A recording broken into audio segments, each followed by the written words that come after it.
All right, everybody, want to take a second to talk to you about an amazing sponsor. We have an amazing relationship with RayAllen.com. Ray Allen is a one-stop shop for everything dog, not just working dogs. Everything dog that you need, you can go down there, check them out, RayAllen.com. Awesome people. They got everything you need. Another one of our favorite partnerships is with a Dog Trainer. They've been with us from the start. Great collars, great ball poppers, great GPS tracking, big dog, small dog, bark collars, everything. I got everything like that they have at the kennel. We use it every day. Be sure to head them up, dogtrainer.com. Listen for the discount code later in the episode. Hey, guys, it's going to happen. August 16th through the 19th. HITS is coming back. The HITS Canine Conference in Orlando, Florida, August 16th through the 19th.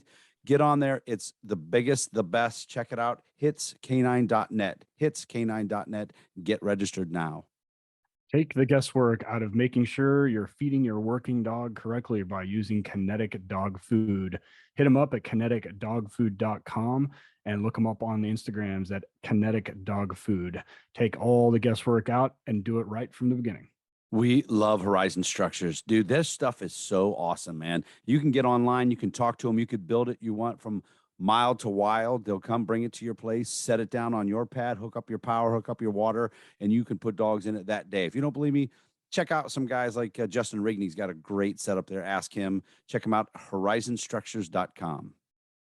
All right, Working Dog Radio, broadcasting the bite. Back again, right before Thanksgiving, depending on when this episode airs. This should be right before the end of the year. So if you haven't listened to the last episode that we did at the end of 2020, before the world fell apart, it was our buddy from up in Indiana that ended up coming to an HRD that lost Canine Harley. Super crazy episode. The one that was just before this, a couple before this, were also some really, really good episodes. So if you haven't listened to them, catch up, because I know everybody's probably either traveling to family or getting away from family, which is probably going to be my case. So I'll be catching up on other podcast episodes. But I am Ted Summers from Tulsa, Oklahoma, as always. With me is Eric Stambro. Eric from Canton, Ohio. Eric, what's going on? So it's been pretty good. Last week I sold a dog out of my kennel and started the training, and then yesterday I had an agency in from Tennessee, and they bought 2 dogs and they shipped out today. It's a 20 dog unit, and this is number 7 and 8 or 6 and 7 I have on there. Trying to get 20 on there. So good dudes, real good. So you use the unit that Bubba's on, right? Yep. Yeah. Okay. So got a lot of dogs down there. I they come up, they know what they get. I let them do for green dog testing a little bit more than I do let some other folks do. But it works out. They know what they're getting. And I've never had a dog return from them. So it works out real well. Excuse me. Before we got on this thing, so I was at the gym.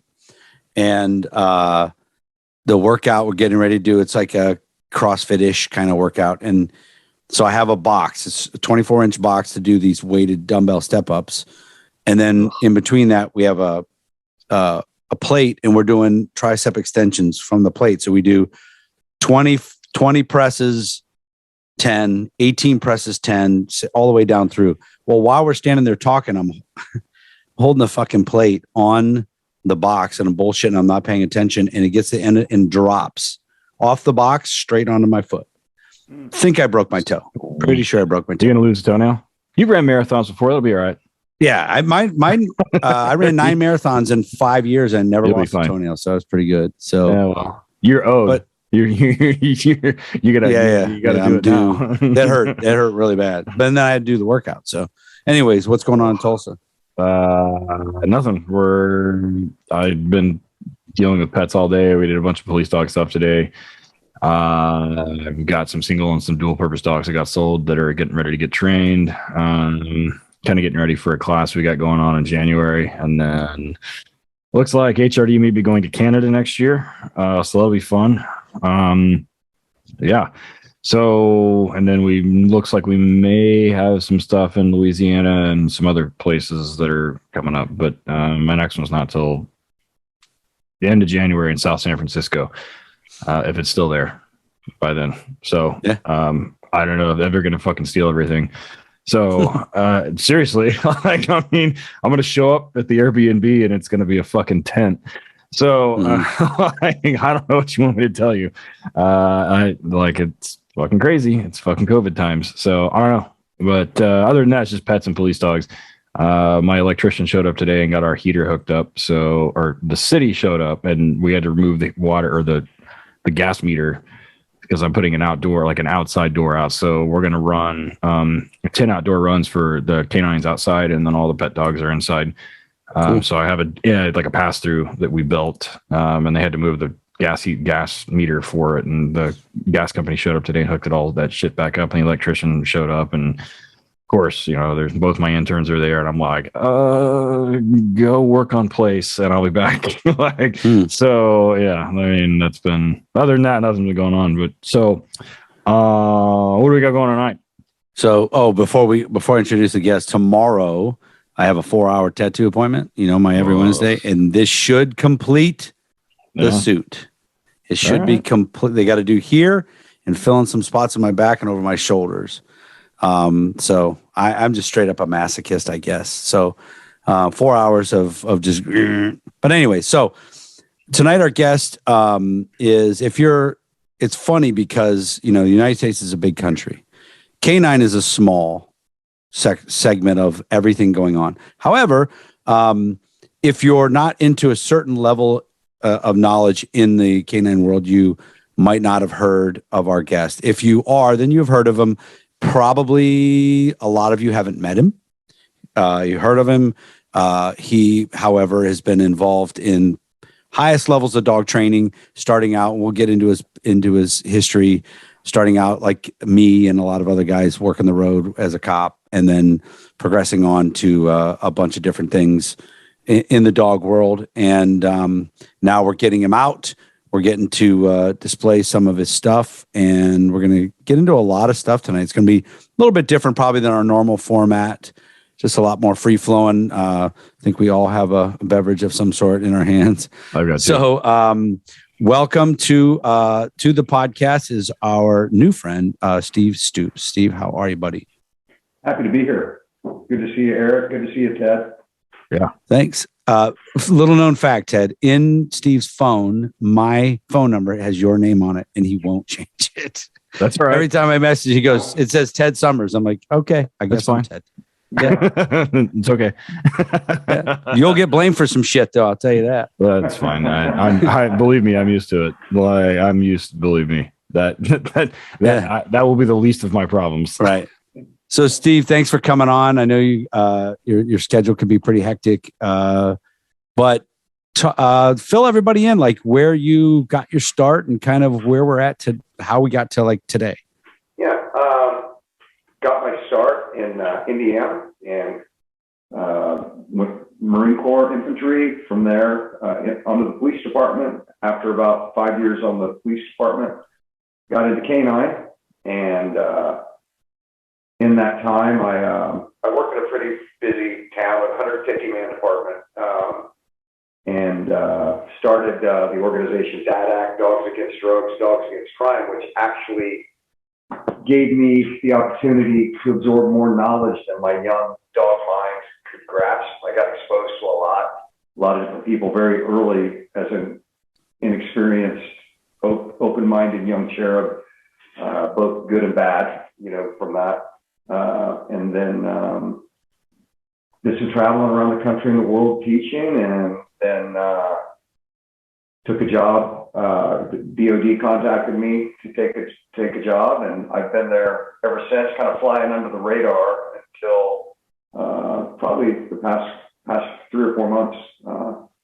I've been flying under the radar on purpose, and now with the blessings of the people I work for, I can come out a little bit and start talking dog talk with my friends.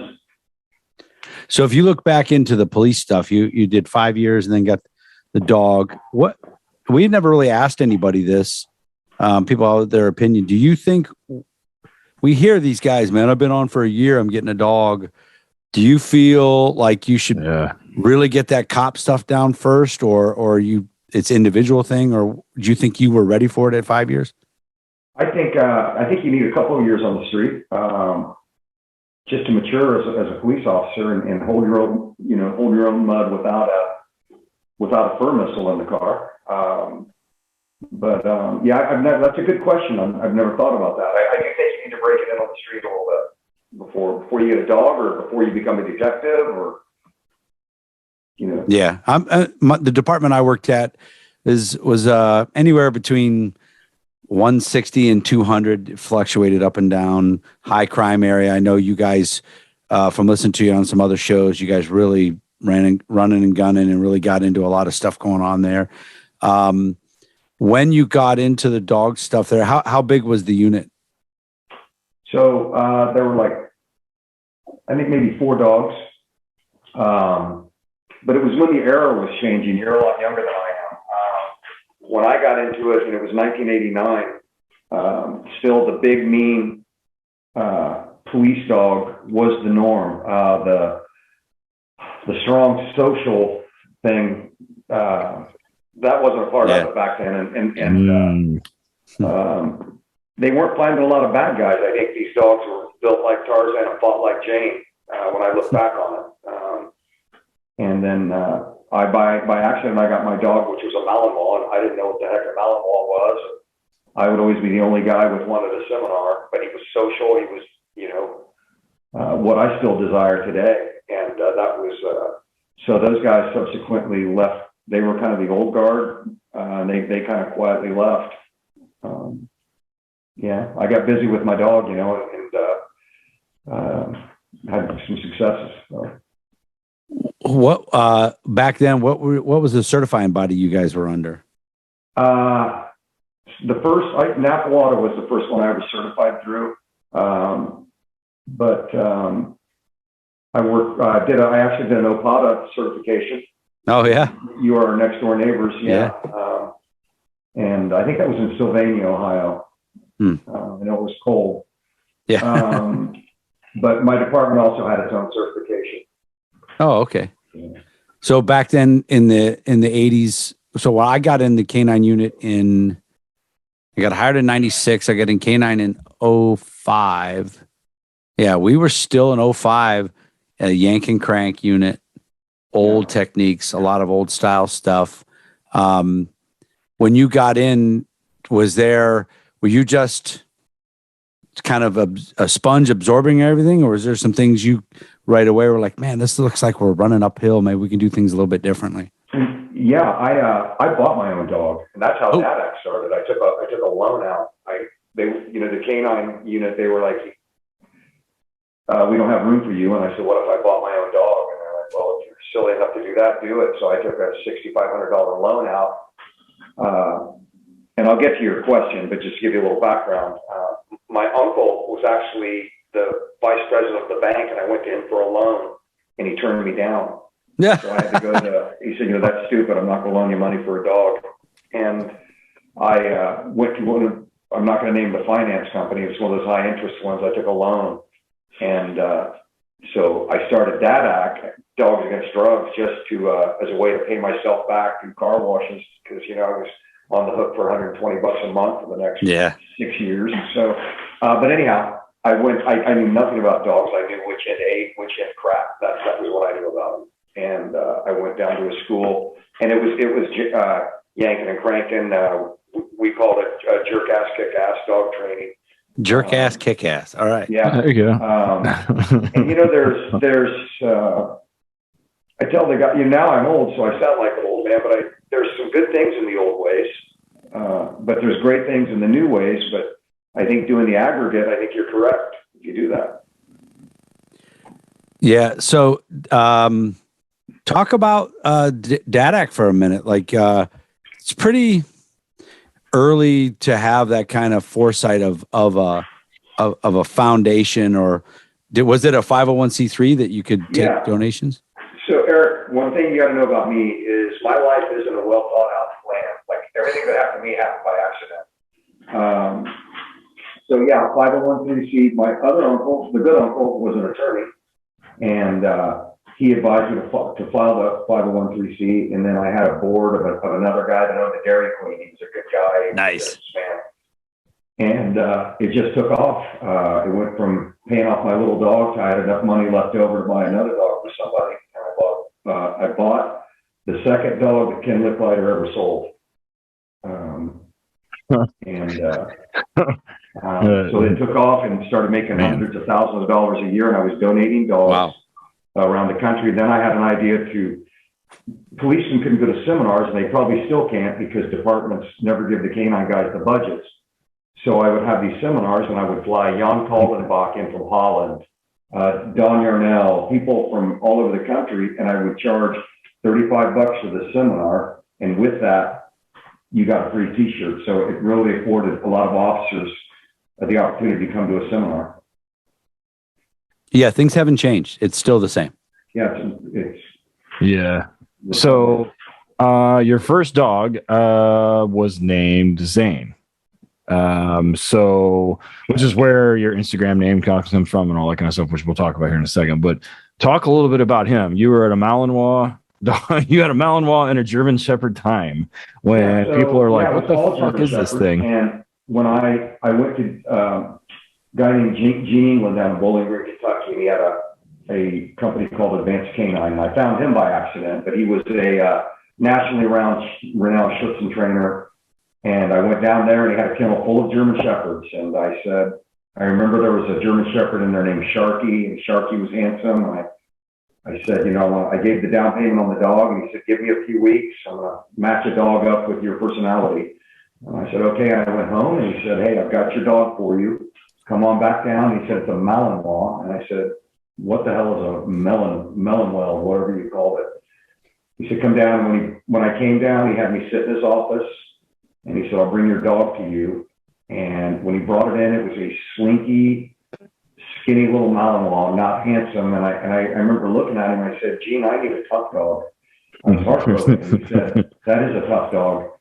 And lo and behold, I was saved by the Indianapolis Police Department. I went back there after a 4-week school, you know, knowing enough to be dangerous, and the Indianapolis Police Department, they offered their patrol school for free. And I was actually a compatriot with Mike Deal. We were from the same era, and that forged Mike Deal and Craig Patton, that forged a lifelong friendship. We were all young buckaroos. And that's where I got my street knowledge. And then Zane ultimately got an award from President Clinton, you know, so we did a lot together. When you came home with him, did the guys talk some shit? Those big 100-pound shepherd dudes? Oh, yeah. So he was skinny. He wasn't a recruiting poster by any means. And I had an accidental dog bite the second or third night on duty. Before my school even started. When I brought him home for socialization, I told my supervisor that I'm supposed to ride the dog around in the car with me at night. And they said, well, okay, you can do that, but don't get him out of the car under any circumstance. Well, a couple nights later, we had a dangerous bar called the El Morocco, where there was drug dealing, shootings, cuttings, that kind of place. And let's show the badge a little bit. My buddy called me on the radio, and he said, let's meet and walk your dog around the El Morocco. And that's a bad idea because I don't know anything about Malinois. Got the dog out, and we're talking about the little skinny dog. He was one of those meaty Malinois, you know, the ones that always are up wanting to be petted, ears back. They don't look macho at all, that kind of dog. And as we were standing outside that tavern, a guy walked up, a local rabble-rouser that we knew well, came walking up, and he said, I'm going to eat your dog. And I said, you know, you need to stay away from my dog, because I was worried about my dog. Mm-hmm. This guy lunged forward, he went, and my dog jumped up, bit him in the forehead, put him on his ass, and I thought, I'm done, I'm fired, it's over. But I had the best supervisor in the world, a guy named Leon Wazalewski, that came in and chewed me out a little bit, gave me a little tough love, but he didn't end me. You know, he stood by me. Thanks, Leon. Dude, good job, Leon, man. Yeah, we need more guys like that nowadays. Yeah. My old department, there's 2 dudes last name Wazalewski. So, really? Yeah. Good dudes too, man. They're Yeah, cousins of some sort. They got to be good if their name's Wazalewski. I guess, yeah. I was about to ask, like, what are the odds of that? I don't know. You live in Ohio, right? So it's got to be a thing. But there's some SKIs in Ohio. There's a pretty good amount of them, probably in Indiana too. So, so you get to go through Indianapolis. How did the career with that dog go? How did it look? He saved my life. I hate doing the bite parade numbers, but we got numerous apprehensions where we located and dominated. Anderson was HBO did a special at that time during the 90s. It was known as the crack cocaine capital of America. And HBO did. It was on I-69, connected with Flint, Michigan, and we had a lot of violent crime there. I think it sounds like your city, Eric. Yeah, Canton's crack. It's what it is. Yeah. Like a Rust Belt town, General Motors bolted and left poverty in the wake, Well, if you're going to be good at something, I mean, you should be the best of whatever that is. Yeah. The best crack town in America. Yeah. No, ours is better. That's what I'm saying. Anderson, good job. Yeah. Good rolling, boys. So how long did you end up working that dog? About maybe 3 years, and then then Dadak was rolling, and an officer in Oklahoma named Justin Hutchison, he had been shot on a SWAT entry in Fort Gibson, Oklahoma, shot in the chest, and he had called me. He wanted a dog because Dadak, we were donating dogs, and he was telling me about a situation that they were doing a lot of hits on meth houses.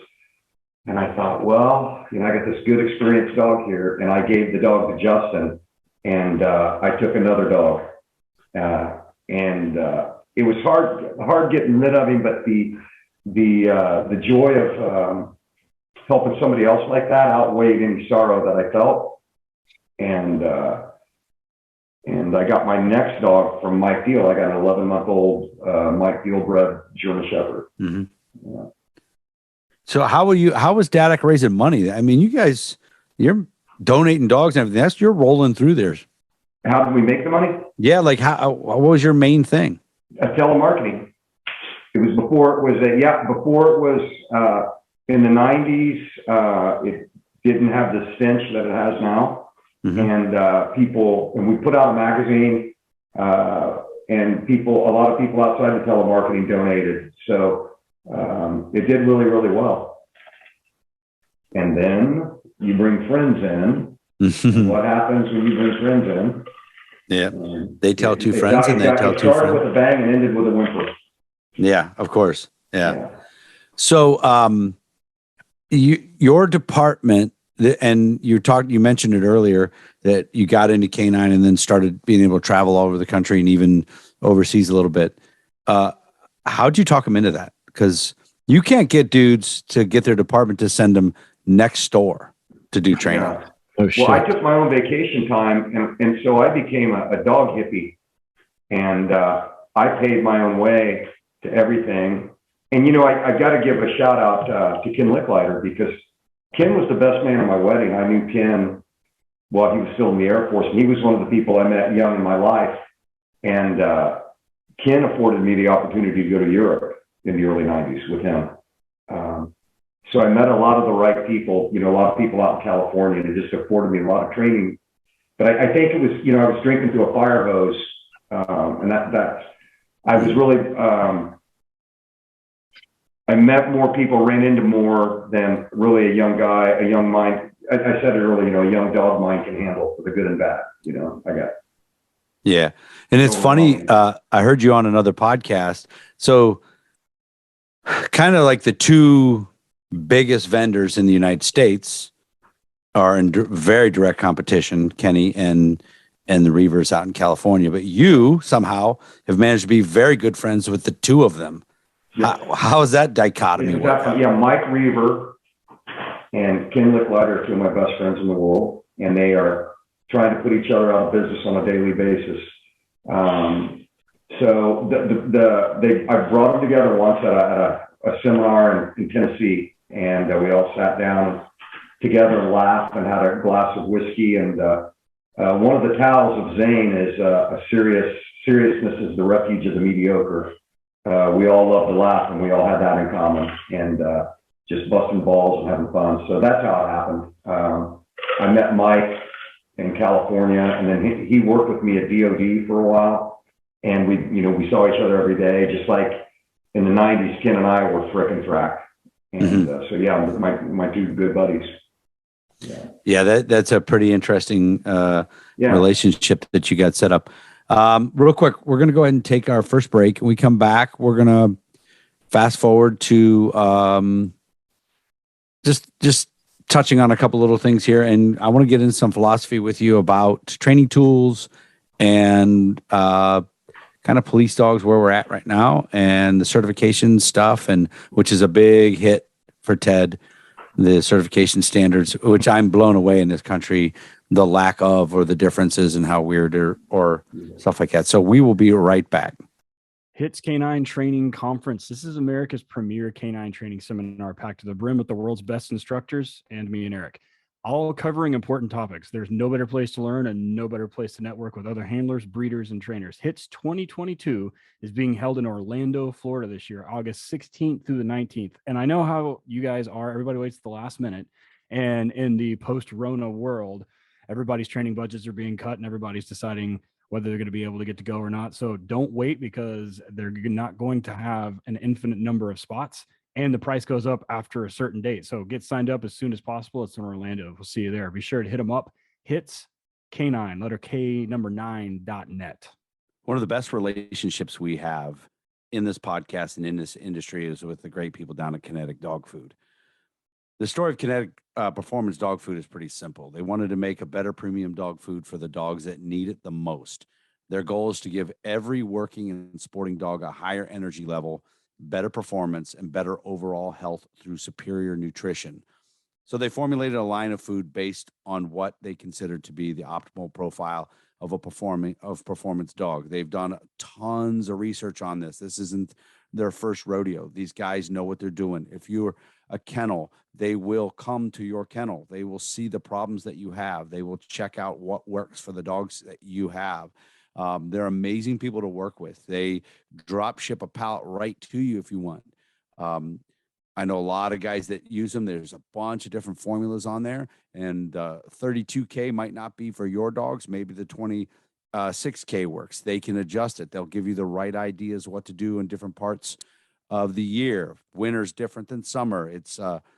It's really a well-run, good dog food company. kineticdogfood.com. Be sure to check them out on social media too, man. They're amazing folks. kineticdogfood.com. By now, you've probably all heard my story at least once. I'm usually getting tagged by dogs or hurting myself. So this next product is like near and dear to me because I actually use it. Quick Turn by Vet Care.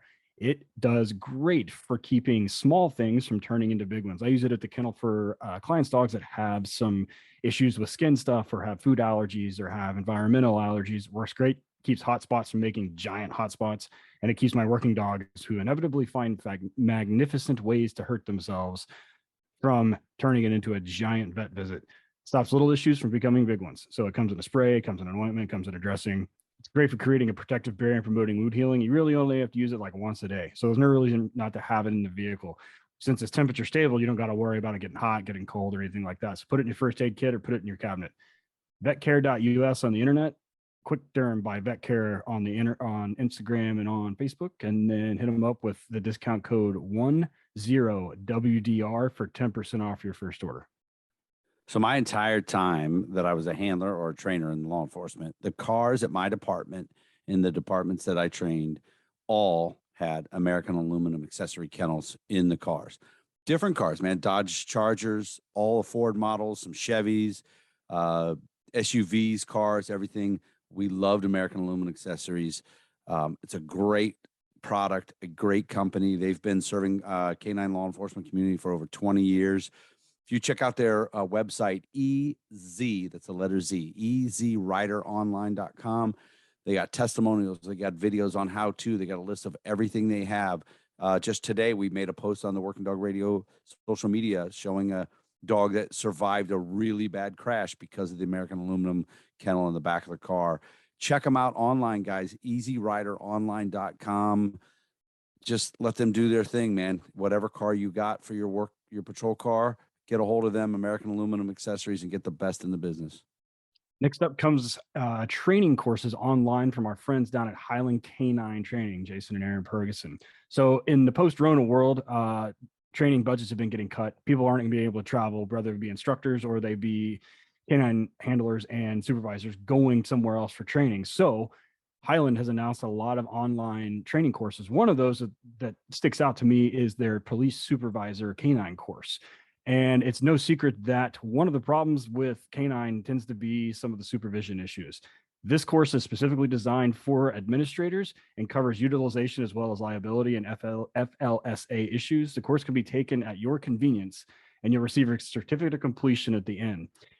When you go to Tactical Police K9 Training, that's letter K number 9, training.com, and use the discount code WDR30, you'll get 30% off of that course. All right, everybody, we're back, Working Dog Radio, broadcasting the bite with our buddy Steve Stoops, also known as Zane. It's kind of become a what most people call you, I would assume, in your life, a moniker. Now we know where it came from. So, having gone over the DOD, you still are involved in dogs of all kinds. Dogs, police dogs, the other job dogs, all kinds of things. And I also saw an article about executive protection dogs and things like that. You have, I think the article is about what to look for in those types of dogs. Going through, how many, if you had to just kind of guess, how many dogs you think you've had hands on over the years? Oh, golly. Hundreds, maybe thousands. Yeah. Yeah. Yeah, I've done hundreds, so you have to be in the thousands. Well, you've probably done more than me because you run a dog business. Yeah, that's true. Yeah. Ours are this to that. So well, these make you good too. Yeah, oh yeah. Ted and I talk about a lot. Doing the pets made me a better trainer, made me a little bit smoother. So you and I have talked a couple times. I'd like to talk about, before we get into all the other things, you mentioned it already, the Tao of Zane. It's a hashtag you use. It's kind of, I think you may even have it on a shirt or something like that. It's definitely a mindset. You called yourself a dog hippie. Can you kind of explain that and get into it a little bit? Yeah. So my good friend, Caroline Watts, I told you she's one of my best friends. She's married to Rob Watts, who started the Ranger Dog program, man of renown in his own right. But anyhow, she prodded me to do this. And so we came up with the Zane Canine Dynamics and then the Tao of Zane. The Tao meaning the way. I love Enter the Dragon. I love Bruce Lee movies. Oh, yeah. And yeah, like none, you're lucky I haven't nunchucked you already. I have nunchucks at my facility, a set of nunchucks. Oh. I just hit myself in the back of the head with them the other day. Do you ever wear the bathrobe like Chaz and Wedding Crashers? No, I should have though. Yeah, I do. Anyhow, so Mom, meatloaf. Mom, but we came up with the Tao of Zane, the way, and there's a few of the Taos. Number one is on the back of the shirt: life's short, train dogs. If it ain't fun, it ain't worth doing. Don't teach them what you don't want them to learn. Hit the accelerator, not the brake pedal. The e-collar is a director, not a corrector. Don't outsmart them, outdumb them. And that goes for people too, people and dogs. So, and then also seriousness is the refuge of the mediocre, because life is short, gotta laugh. I wouldn't do dog training if it wasn't fun. I don't care how Not for as many years, for sure, man. Yeah, it keeps me bouncing.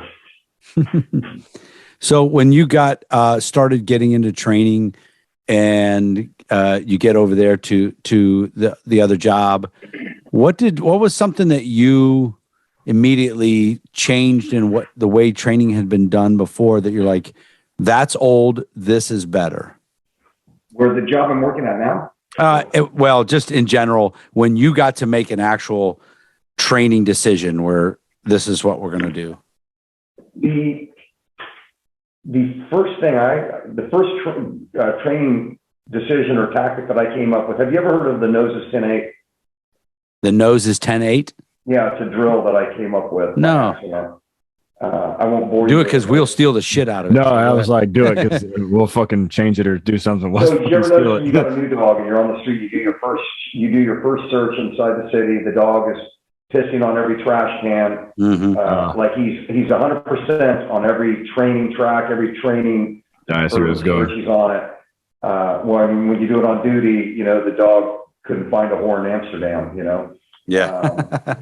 So sorry, kids. Why is that not on a shirt? So what I started doing was not giving a search command in training. When the dog wouldn't know it was training because I would have a buddy on duty. We would have a pre-planned hiding spot where I knew where he was, and I would take the dog a leisurely walk through a couple of alleys. And this is mainly a city drill because the city is, an urban search in a city is hard in a neighborhood. And I would walk the dog where he was downwind, and when he scented the guy, just let him self-discover and get the guy. And then every time that we would train like that, and I would never have a search command, we'd just take a long walk, and somewhere on this long walk, the dog would odor the guy and bite him. And that taught the dog that, always keep the nose vigilant, and that was the first one that I can think of and you're probably doing something similar, but that was just 1992, and I got frustrated on, new dogs not performing as they do in training. So, we have a similar one that Eric brought over from the San Diego program, called we call it the amoeba drill, but we send a dog in to a room where they see one guy run, and they go into a room and there's more than one guy and they're in a muzzle, and they just bounce around like a fucking ping pong ball and just fucking tear people up. Where it applies to law enforcement is several things. When we talking about selection, one of the things that a lot of handlers and selectors want to see is a dog, like how they are when they're not in drive. Like, are they a fucking dickhead? Are they super social? Like what are they doing?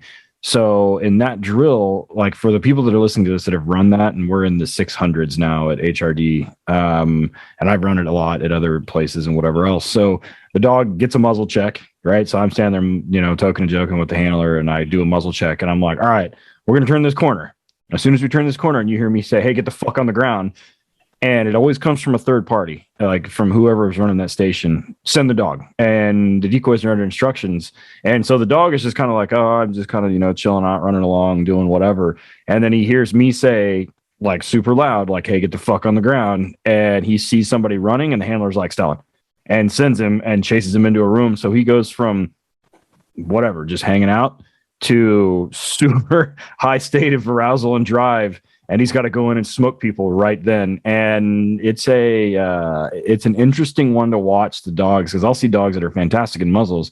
And then if they're kind of, like fucking around and doing whatever, and then as soon as they hear, and where that is applicable to you guys listening, they're in law enforcement. If you get assigned to a marshal's task force and you're sneaking up on people and you're trying to be quiet and the dog's like chilling out and nobody's really saying anything, and all of a sudden some dude bounces out of an apartment or bounces out of a house, you're like, hey, the fuck on the ground. And then, it happens in half a second, and you got to go. And the dog can't be like, wait, what are we doing? Where are we at? Where am I? Like, what the fuck is going on? It's like, nope. And we posted a video of the last one in South Carolina of a dog doing it. And I did it. We went from muzzle check to smoking multiple decoys in like 27 seconds. And the dog was just kind of like, he's super social, his big ass German Shepherd. He's like, oh, he let me check his muzzle. He let me to pet on him. He's scratching on me. I'm like, okay, buddy, let's go. And you hear me say, hey, get the fuck on the ground. And you see the dog kind of look, and you hear the handler go, fuck, Stellan, and run. And so, no, it's a good exercise. And it's,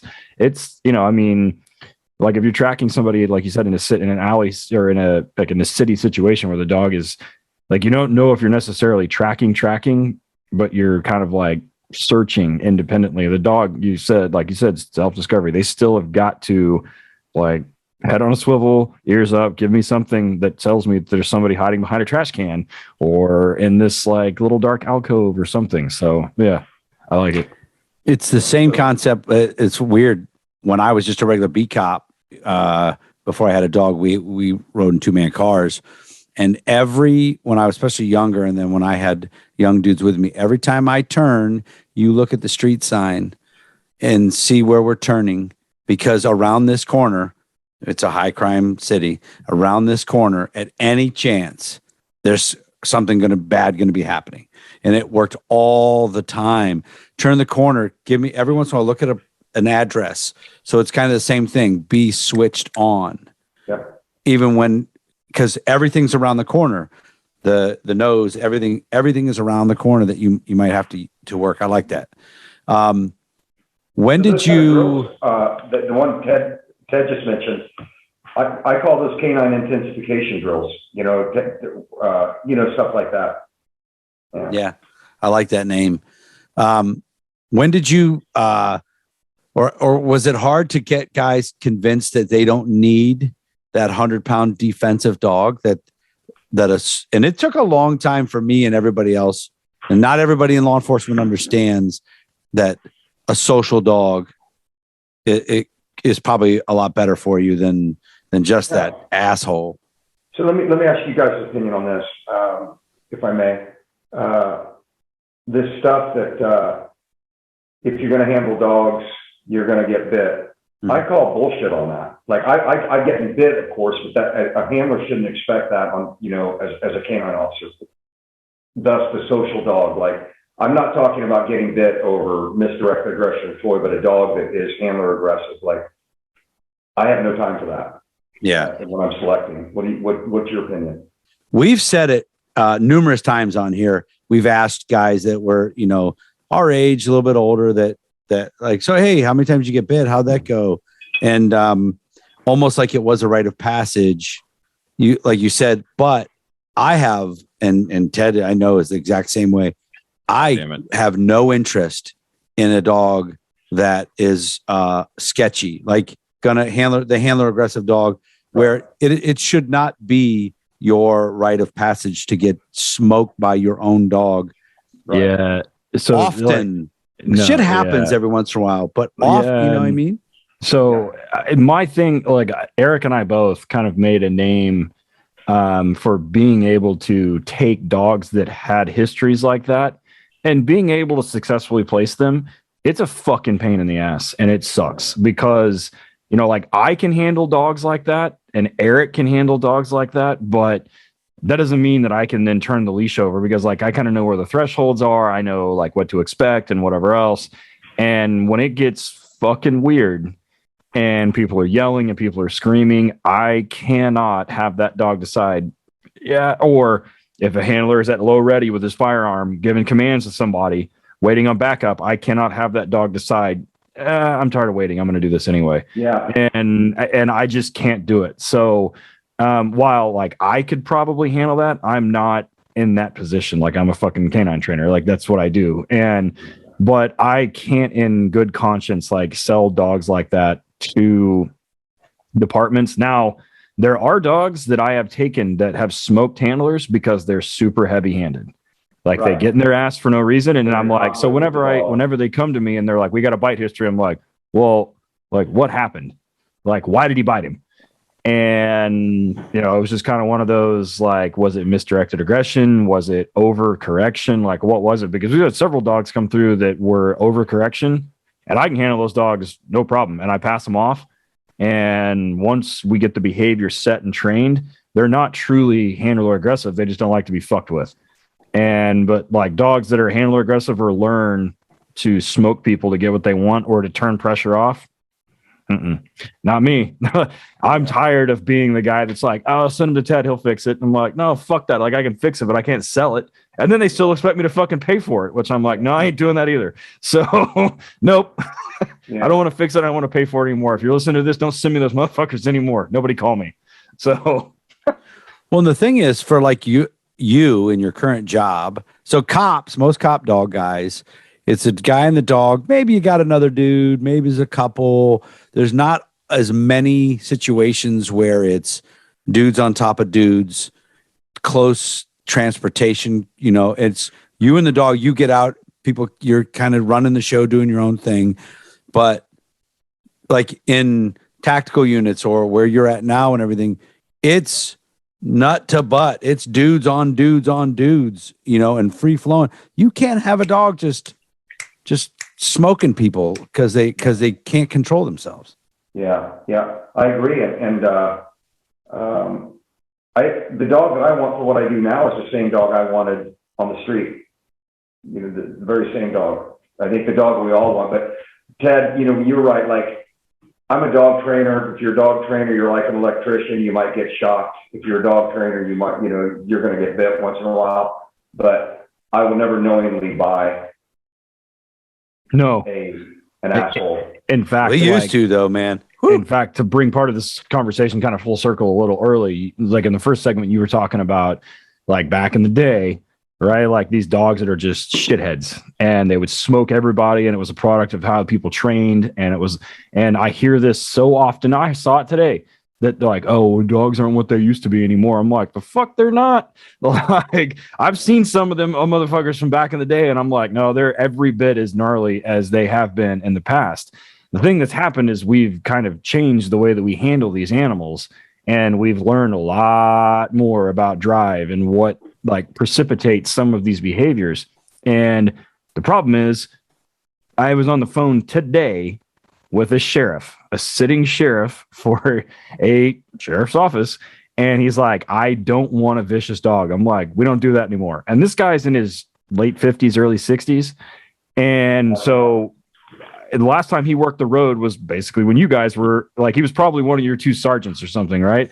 So that's the only thing he fucking remembers is these dogs that you can't get fucking near. And the department in his sheriff's office hasn't had a dog, in like 15 years or something, which is still really prevalent back then. So basically I had to kind of like run down the case law problems. And then I had to run down like how we train and what this is for and like how we select dogs now and like what we like choose and how we train them, because he's super worried about them biting backup guys. He's super worried about him biting the handler. He's super worried about him. And I told him, I was like, well, because they do some stuff with the marshals. I'm like, you're going to bite a marshal, like, and it's going to be their fault. So like, it is what it is. If you're a marshal and you're listening to this, stay the fuck out of the way. Like, and I tell him, I'm like, dogs, I was like, we train, you can't train dogs to bite people. I'm like shocked when they do. And if they get in the way, well, I don't know what you want me to tell you, but I mean, like, they're not just going to randomly decide to smoke people. And, we select dogs for sociability and stability now, not just aggression. Like, I think our concept or like our definition or however you want to put it, but what we determine as aggression now is a lot different than it was 20 something years ago. And so, yeah. And we don't like, if I have a dog that's just like super thin nerved and super thin, and that's the thing. If you have a dog that's like that bites people for no problem, or like for very, very little reason, I can guarantee you they will almost always have an environmental problem. And it may not show it during testing, but they're going to have environmental problems with noise, with dark rooms, with depth perception, with something. Like, I can guarantee you that comes down like it's a nerve problem more than anything else. Yeah. And it's like humans, wouldn't you use the same criteria to pick people for your squad as you would your dogs? So, openness, don't have to be friendly, but openness, courage and work ethic, stability. There it is. So here's a question for you. When you're talking about mentioned selection, I had two dogs recently that I've mentioned on the podcast that were, if right here was unmanageable, like one of them was my last HRD, by the way. Right. Well, unmanageable. These dogs were just under it, just a bit under it. When you're testing dogs, what behavior do you see that you're like, it's too much? Like, not even aggression, but it's too much. It's funny because I'll take all the dog I can get as long as he is not dangerous to the handler. Do you see what I mean? So I've had him. The one behavior is crate spinning. If I see a lot of that, not nonsensical behavior. Yeah. Crate spinning, side sucking, tail sucking. Does that make sense? Yeah. But as far as a dog busy, doesn't want to get rid of the ball, I'll take all that I can get, as long as there's no aggression channeled at the handler. When we have to out the ball. That's why when I'll tell you something funny. When you guys will laugh because you'll call me a sissy, but when I go to Europe I have the European guy. If anybody's going to get bit, it's going to be him, not me. When I'm okay, here, you take this ball, you out him. Let me see you do a strong out. Here's my muzzle. Put it on him. You know, if you love him so much, pick him up. So I let them do all that stuff. I don't do it. No, see, there it's out. I'm a coward. No, you're smart. Nope. No, Eric and I both gotten videos from vendors in Europe where they go to take the dog off a bite strong, and the video ends. We're like, "Where's the rest of it? Yeah. What happened?" You see the dog go like this, and then the video stops. You're like, "Hey, that dude got bit." You're like, "What happened?" Yeah. So God bless the people that you can trust. You know. Yeah. So I want to jump over to equipment stuff, training equipment, everything. Something that you and I were talking about. One of the biggest misunderstood or misused tools is e-collar. We had a discussion before. I know back in the day you were like big Tritronics rep. I think you were on their website or their magazine or some shit. Yeah. I made the cover because I'm so good looking. Of course. Yeah. Look at you. Barely aged. Why wouldn't I? So, and then we kind of talked about it and listening to you on another podcast with the lady that was the FBI lady.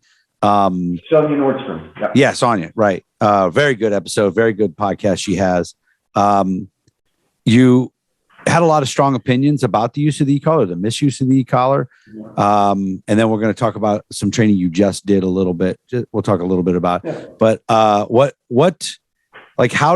were you introduced to the e-collar, and how you see things have gone or were, or up and down, how things you view it? So again, I left out in the early, I hate saying it, in the early 90s, 1989, I met George and Phyllis Dobbs out of California. They had Dobbs Training. It was e-collar. They were the ones pushing Tritronics at the time. And 89, was that thing like gas filled? Did you have to jump start that shit with some jumper cables? That was the one that you had to like change the thing on the bottom. Fucking ageism. Go for that one. Your mom was there. Oh, that was good. You deserve that one. I do. But she didn't like the e-collar. No, she's mean. So anyways, Mr. and Mrs. Dobbs were very kind to me. I was nobody, and they took the time. No question was stupid, but I was really lucky to meet them because they were artists with that collar. And you know Brian Mowry? Yeah, I do. Yeah. So Brian's trainer for the Secret Service. I met him. He through them, and so Brian helped me. And then I started messing, and I developed my own Tao with the e-collar, and so that's how I got into it, and I started developing it, doing it my way. But I do have problems with it. So yeah, we find that there's a lot of folks that have gotten into the police world, training police dog world, from other avenues of dog training that is all compulsion. Hammer, and it's bled over. So when I got in the unit in 05, literally bled over. Right. We had, in my unit, it was choke chains only at the beginning when I first got in. We had one e-collar. The e-collar. Go get the e-collar out of the drawer. The holy e-collar, like the holy hand grenade on the money. Right, because your dog, it won't out or wouldn't, whatever. The prong collar. Go get the prong collar because he doesn't walk at a heel real well. And it was all just smoke him off the bite. Yeah. We had a dog that was in my first class as a handler. Real nice dog, like really nice dog. And right before certification, he just, his out was whatever. He wasn't doing it. And in my opinion, they ruined him in one day from it. I call it EIP, electrically induced psychosis. I put a name on it. Oh, I like it. You can trademark that one. I'll give that one to you. All right. Write that down. Appreciate it. I can see that. Yeah. I can see, like, what do you see for the EIP? What behavior do you see the dog that you're like, yep, you did that to him? I see so much, I'll say the word abuse. It's really not abuse if it's knowingly and intentionally. The basic dog handling 101, I call it blue knuckle dog training, like all of us cut our teeth. You're gripping the leash so tight, your knuckles turn blue. We skip that and everybody's wanting the easy button. Yes. But the e-collar training where they are, let's talk about the bite suit. The bite suit is a neon sign that says bite me. They've been brought up in Holland all their lives, bite me, bite me, bite me. And then we turn that into a control exercise around the bite suit. Well, if I'm going to do civil agitation or civil control, call offs, I'm going to do it in civilian clothes because that's what my bad guy's going to be in. And the bite suit is, it's the holiest of all holies. And I just think it's like slapping a kid to make him say, I love you, to do call bys in a bite suit when I should do any work like that, in civilian clothes. You get what I mean? Oh yeah. Yeah. But that's my opinion, what they're like and what they smell like. But some of this stuff that I'm seeing, if I'm going to take my $15,000 dog, I want all the testosterone I can have. I'm not going to let some trainer burn the testosterone out of my dog with an e-collar. It's not going to happen. I won't let it happen. I think there's people from other genres, like Eric said, that come from other training principles that have stepped into the pointy-eared dog world. And I'm not going to ask a fat man how to do sit-ups. I'm not going to ask a baseball coach how to coach my linebackers, and I'm not going to have a bird dog guy tell me how to train my pointy-eared dog. Just the way it is. I get that routinely where I have some friends because I'm in Oklahoma, right? So Oklahoma and Arkansas, North Texas, and excuse me, and Kansas. Like we have some really talented bird dog trainers here, like super fucking talented. We've had some on the podcast, several that are really good with the obedience side with e-collars, and they'll be the first ones to tell me I don't know fuck all about bite stuff. And when I apply, when I've talked to not the guys we've had on the podcast, but other people that are good with bird dogs, and it's literally avoidance training. I'm like, fuck, I can't do that. Like, if I do that with these dogs, they're going to fucking kill me. Like, there is no way I'm going to do that. And it creates a whole host of other problems with those dogs and with the pointy-eared dogs, right? And I'm like, but when we do that, we start introducing other problems. And they're like, well, what other problems? And you start talking to them about them. They're like, well, I would never thought of that. I'm like, well, I mean, how often is that a problem? Like with you, like how often is it a big deal that you don't got to play tug with a dog to get a duck out of his mouth? Like, it's not like they're bred genetically to be soft mouthed. And they're like, oh yeah, that's a good point. I'm like, well, yeah. So, I mean, that's when people tell me, they're like, oh, can you train a Malinois to be a duck dog? I'm like, well, I mean, yeah, I guess you can. I know people that have done it. Some people that I know that I respect a ton. And I'm like, but like, they're gonna come back in some like fucking pieces, fucking feathers everywhere and whatever else. So I mean, the skill set, the tool is very valuable, right? And we use it different ways.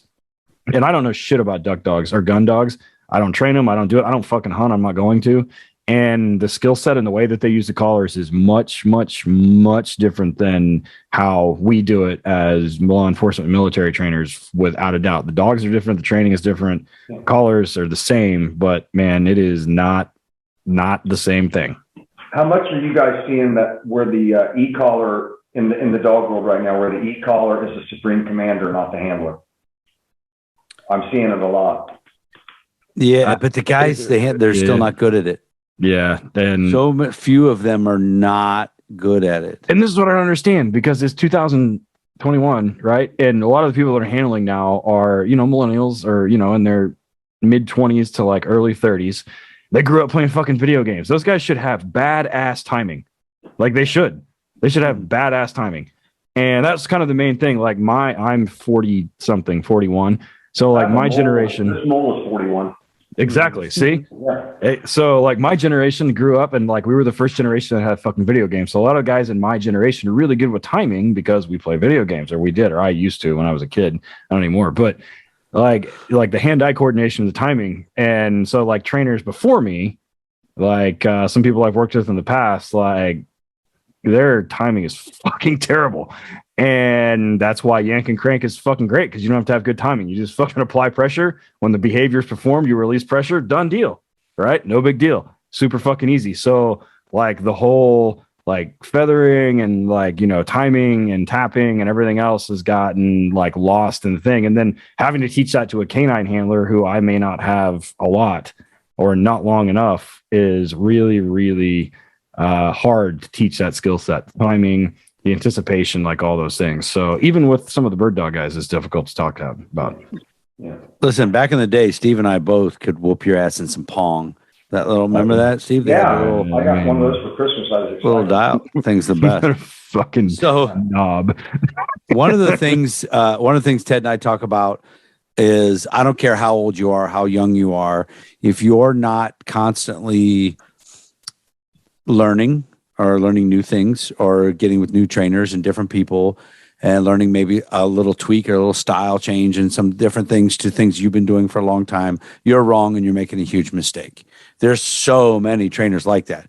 And I say that to bring up the fact that a good buddy of all of ours was just over hanging out with Steve and some of his boys and doing an e-collar school. Now, Steve's been doing this a long time. And they still brought in a guy, our good buddy Nick. Yeah. And what kind of was the impetus of bringing him in, and kind of what did you take out of it that was kind of a little bit eye-opening for you, even at this point? I was interested because I've heard raves about Nick's training, and he's a guy of some renown. People know who he is. And then I met him at Fort Benning, where he was working with some youngsters, and I liked what I saw, and we trained together, him and I, and Fred Fusco from Storm Tactical was there, and I just kept my mouth shut and listened to Nick all week, and he gave me some epiphanies, and there's no trauma involved in Nick's e-collar training. That's what I loved about it. And Nick likes every dog he's working with. Have you ever seen the trainers that they really don't like dogs? You know, there's some of those guys around. And so Nick clues in with the relationship. But yeah, I got a lot of takeaways from it. And I'm stealing from him now. What was your impression? Have you been to his course? No, him and I have talked a lot. I always get mesmerized by his beautiful blue eyes and his white teeth. Right, he's very photogenic. TV fucking Nick on. Yeah, he was on the podcast. About. We've been on his podcast, but no, I mean he's a very accomplished trainer in terms of how, and it's exactly what I'm saying. He's very nuanced. And it's obvious because, you know, off leash in general, that his business is very successful in terms of being like obviously huge. And they have a program that they teach to all their trainers. And it's not necessarily as nuanced as Nick is with himself, but the program itself is very nuanced. And it's not, like you said, it doesn't create a ton of trauma. It's more of a communication thing more than anything else, which is, you know, talking to him about it, whether, I don't know if we talked about it on the podcast or not. I've talked to him about it before, but you know, it's a very nuanced like thing. One of the things that he said to me one time that actually came back to help me recently, he was like, you know, imagine the dog can't hear you. Like, what are you going to do? And I'm like, fuck. Okay. So I had to train a deaf pit bull recently, which it was all e-collar work, and super sweet dog. A deaf pit bull? Yeah. She was deaf. Yeah. Well, no, and that's the thing. Like, even is his name. Hey, even me, right? Like, so, and I knew the dog was deaf when they dropped it off, and even I would still talk to the dog, and I would ask the owner, like, "What's its name?" And I'm like, "Well, fuck, it doesn't matter. She doesn't know what her name is." Like, I was like, "Fuck," and I would catch myself because one of the things I hate is when handlers talk to dogs. I'm like, "Shut the fuck up. He doesn't need to hear you." Like, say the command one time or talk to somebody else. Talk to your backup guys, talk to the team guys, talk to the suspect, talk to somebody else other than the damn dog, right? Because they're constantly just jibber jabber all the fucking time. I'm like, shut up. And I caught myself talking to this dog, and I'm like, fuck. And I would talk to her, and I'm like, she can't hear me. Like, I mean, like, it's not like I had to, like, how do I do this? Right. So she didn't get warning. She didn't get anything else. So, I mean, it was very much a nuanced conversation with a deaf dog with an e-collar. Is the only way, because I couldn't use the clicker. So, because she can't fucking hear. So how do I communicate with her? And I'm like, it's got to be an e-collar. And her owner, when she picked her up, right? the only thing the owner wanted to do was be able to go out and go on runs or go on hikes and come back when she was called. That's it. That's all she wanted to do. Dog wasn't dog aggressive, not resource aggressive, just a pit bull that she wanted to be able to have a life and be off a leash. And I got that dog to recall on a fucking dime from over the horizon with an e-collar. And the owner cried when she picked her up. She's like, "Oh my God, I could." And she sent the other day. She sent me a thing she sent us on our text deal a like video of the dog, 40 yards out on a nature trail out in Arkansas, and she just pages her with because I did a force recall with a vibrate, and which was a mark, and she pages her. The dog comes mocking back. I'm like, perfect. So, but when you mentioned that to there's no trauma, and I remember the conversation I had with Nick. He was like, just imagine the dog is deaf. And I'm like, well, that's stupid. They got big ass ears. Of course they can hear me until they can't fucking hear you. And then here I sit. Well, he quoted you this week.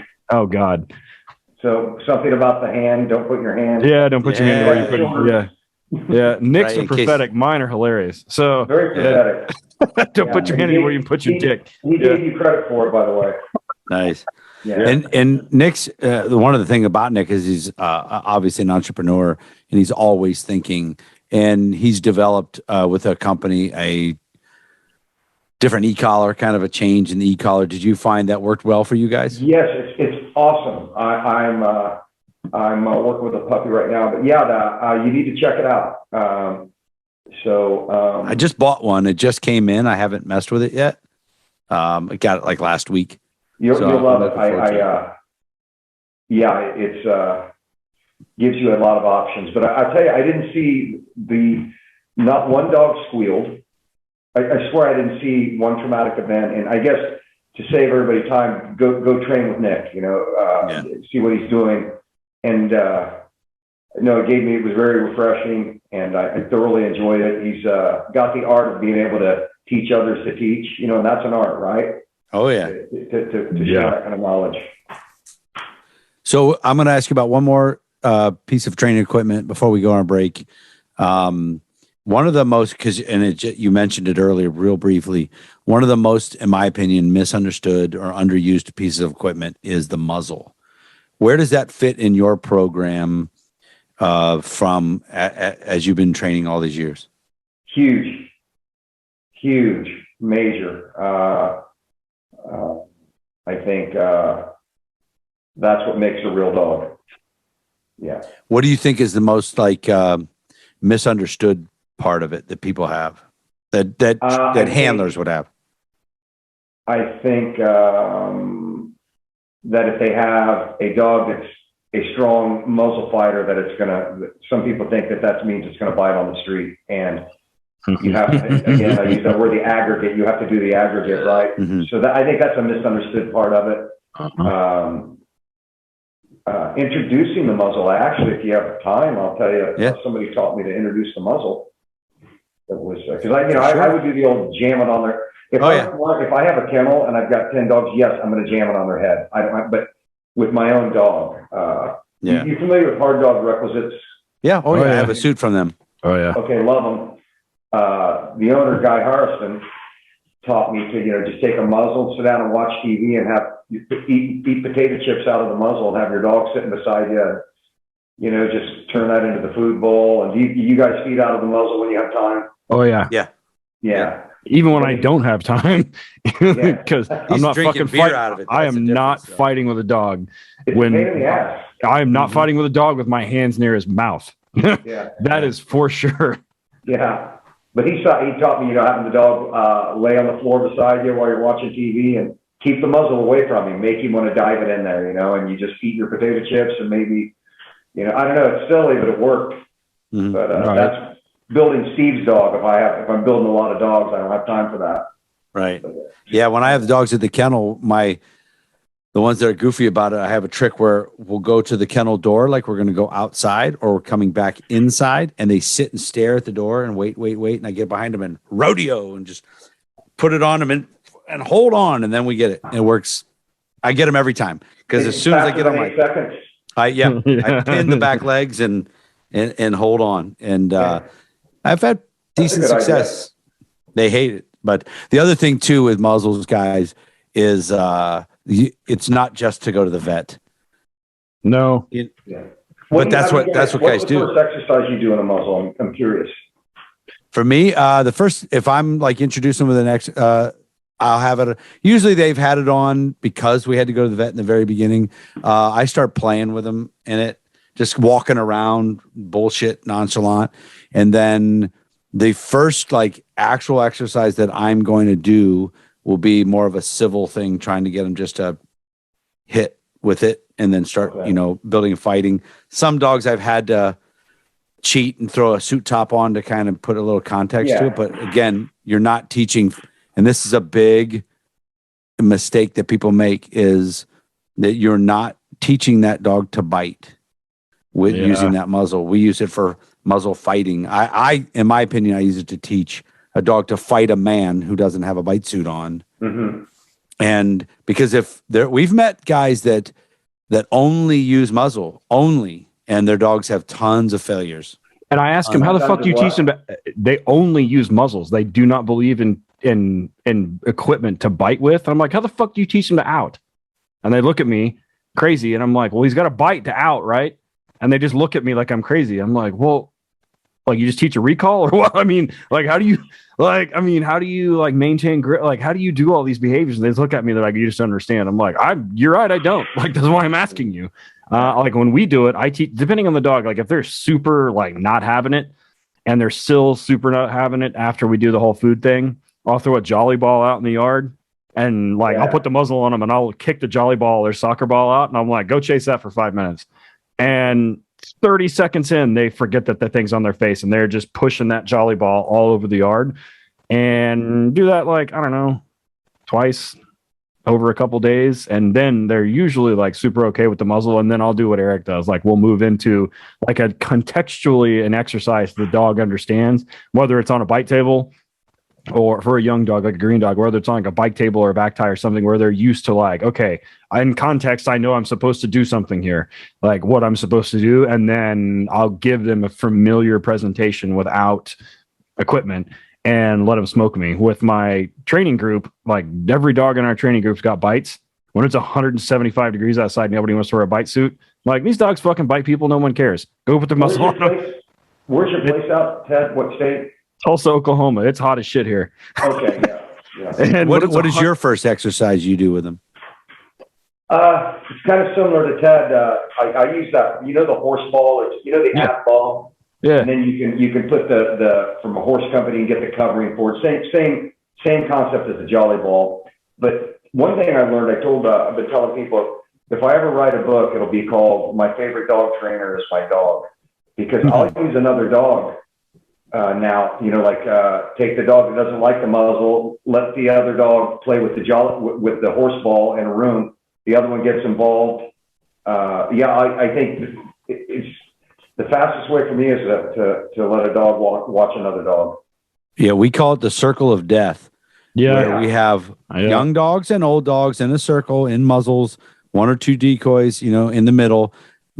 Young dogs learn from old dogs, and they start to see it. And the only thing that sucks about it is if you're the decoy, it will wear you out. Yeah, Hagner will puke when we do that one. But don't be a pussy. I'm doing it. I'm 52 years old. Damn it. Yeah, we did it in South Carolina, and Joe from up near Philly got his fucking ass handed to him. He looked like he got in a fight with a fucking tiger. Oh, dude, he was smoked. Like he was cut up, and I'm like, yeah, everybody and literally all the handlers must have cut their dog's toenails the night before.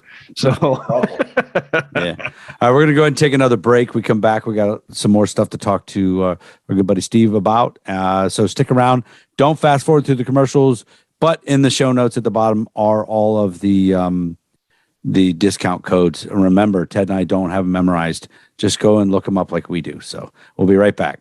All right, we love the Perkinsons down in North Carolina at Highland K9 Training.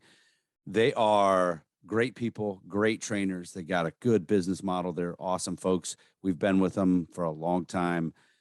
They're also super smart, and they understand that a lot of agencies are struggling to have manpower, so they're not sending people away for training. You guys have been there. You know, you put in, denied, lack of manpower. So they've created an online course section of their website, tacticalpoliceK9training.com. You get on there under training, the online course. But here's the best thing is they offer a supervisor, canine supervisor course, which we know a lot of police canine supervisors don't get to go to training. They don't know as much as they should. Right here online, the course discusses topics such as proper selection of dogs and handlers, proper deployment, effective allocation and utilization, as well as liability and the FLSA issues, which we know is where all the legal stuff comes from, interdepartmental. The course can be taken at your convenience, and you will receive a certificate of completion at the end. They're offering an amazing discount, guys. 30% off using the discount code WDR30. It's a no-brainer. If you're a police supervisor and you guys have manpower issues and you can't go, get on tacticalpoliceK9training.com under the training tab. Get on that supervisor's course, man. I'm telling you, it's a smart decision. Another one of our favorite partnerships with the podcast here is the one and only Dogtra. The Dogtra guys have been producing some amazing tools in the dog training world for a long time. Everything from e-collars, GPS tracking, ball trainers. If it's electric and you use it with a dog, they've probably done it. They're the best. They are revolutionizing the way you communicate with the dog. I use it daily, whether I'm using pets. I use the 200C on most of our pets. Most of my patrol guys will use a 1900 hands-free, 1900S hands-free, and then I use the ball popper pretty much daily with all of our detection dogs for imprinting on our box protocols. So hit them up at Dogtra Official on Instagram and Facebook, and then you've got dogtra.com. And when you go there, if you use the discount code WDR10, they give you 10% off a single item over $200. So if you're looking at a 1900S or that Ball Popper Pro or one of those things, it'll knock a substantial chunk off there. So hit them up, doctor.com, WDR10. So everybody knows that Ted and I not only train police dogs, we train pet dogs, right? We train dogs. So it's why our relationship with Ray Allen Manufacturing is so important. These guys have been doing this so long. They knew and they understand that dogs are dogs, and it's not just working dog people that need things for their dog and dog training. So you go to rayallen.com. They have everything dog related that you need. Anything that when it comes to dogs, pet dogs, your pet, training dogs, police dogs, dogs you're training for other departments, anything you need, rayallen.com. They've got it. You can get on there. So if you're ordering stuff for police dogs and if you have a pet side, you can get it all in one, man. They ship it out. Got a nice big box full of a whole bunch of stuff. There's nothing better than getting a big box of dog training stuff in the mail. They also are great to us, and they offer a discount code Working Dog Radio, all capital letters, Working Dog Radio for 10% off. Check them out, rayallen.com. Great people. Ted and I use them every day. Super excited to have American Aluminum Accessories on board with us here at the podcast. These guys manufacture a wide variety of products, from high-quality cam locker toolboxes to an extensive line of products designed to meet the ever-changing needs of the law enforcement community. Around 1992, due to the demand for safe and secure transport for a local law enforcement agency's canine unit, they introduced the very first in-vehicle Easy Rider canine container. So it was basically what we now call just our inserts. They have continuously grown and expanded the products, catering to the needs and the wants of their valued customers and high-profile clientele, and catering specifically to law enforcement. Over the years, as the needs have changed for law enforcement, they've evolved and expanded the products to include inmate transport systems, the canine training aids, which I use quite a bit of. Canine inserts, every one of my guys has one of those things. And, if you're not even have to be in law enforcement, I have several friends that are civilians that work lots of dogs that have the inserts put into their cars too. So if you got one that fits, you can do it. They also do contraband and animal control systems, just to name a few. So be sure to hit them up. The website is Easy Rider Online. So that's the letter E, the letter Z as in zebra, rideronline.com. If you're looking for them on Instagram and Facebook, it's American Aluminum Accessories. Feel free to hit them up there too. So our first and oldest sponsor that's been with us from the beginning is Arno out at ALM, out there in Las Vegas area. Arno is a great dude. He makes great stuff for police work and sport work, suits, tugs. I'm telling you right now, his tugs are the best in the business. You can't get any better. Multiple colors. I buy boxes of them from him, give them out to everybody. I've got a bite suit from him. Love it. I've had it for a little over 3 years, and it's holding up like a champ. Ted's got a suit that he's had forever from ALM. We wouldn't go anywhere else, man. We love it. Arno is such a good dude. His ALM K9 equipment.com is the website. Get on there. He's got pre-made suits. He can do custom suits based on your measurements. He's got stuff already made up. If you kind of get a kind of generic large size, maybe for everybody, the colors he has, man, is really cool. He can put a lot of stuff on those suits. Check him out, ALMK9equipment.com, and use the discount code WD Radio for 10% off. Running a kennel is one of those things that I always worry about is cleanliness and safety of dogs. And it seems like it's an ever-changing issue being able to house dogs and move things around, everything else. So the guys at Horizon Structure make this as easy as possible. Literally, the only thing you have to do is have water and power hookups, and they deliver it, and you can put dogs in that day.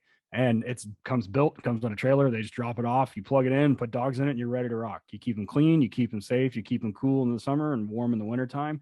And it's completely custom. You can go complete mild to wild. I've seen some that were stainless steel all the way from top to bottom on the inside.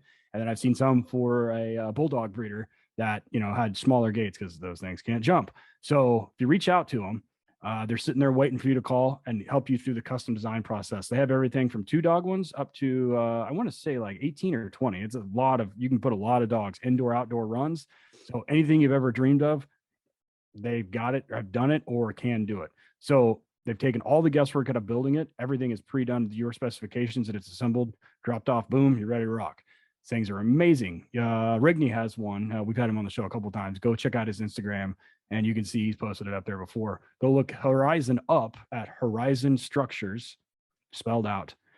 On the internet, it's horizonstructures.com, and you're going to look for the link in there that says commercial dog kennels, or give them a call, 888-447-4337. They'd love to talk to you and get you started on the way. All right, guys, we are back. Working Dog Radio, broadcasting the bite, talking all things the Tao of Zane with our good buddy Steve Stoops. So one thing you and I talked about, I wanted to kind of branch into before we get into like what you got happening now, is the state of the police canine world today, as far as, it's so inconsistent around this country about certifications. There are states that have 0. Ohio has their own. Oklahoma has one. Some states have just bite work. Some states have just narcotics work. Then a lot of people use NAPWADA and different places. Because you still get to travel all over the country and you're still involved in a lot. What is your opinion of the state of police certification and kind of how things are going these days? Well, I can't be current on that, but I can tell you my experience with certifications. Sure. I think that we have police dogs as a sport, right? We have our own sport. Our sport is run in buildings, locate, dominate, run in the field or woods, locate, dominate, maybe run to a vehicle, locate, dominate, halftime show, if it's a dual purpose dog, maybe find drugs or a bomb. It's it's not like IPO where there's, it's a sport with a lot of obedience. I have seen through organizations where the badass dog flunks the certification, but the sissy dog passes. I think that needs to be rectified in certifications. I think locating and dominating the man is more important than the recall. There's tons of sport dogs out there that are going to recall downstay, but you don't want to walk through a dark door with them at night. What do you think? I've always said in some of the national certifications, I would love to see them add a dark room bite or something on a slick floor or something like that, because you can have a dog that has just enough that he'll get through certification, but that dog should never, ever be working the road as a dual purpose dog.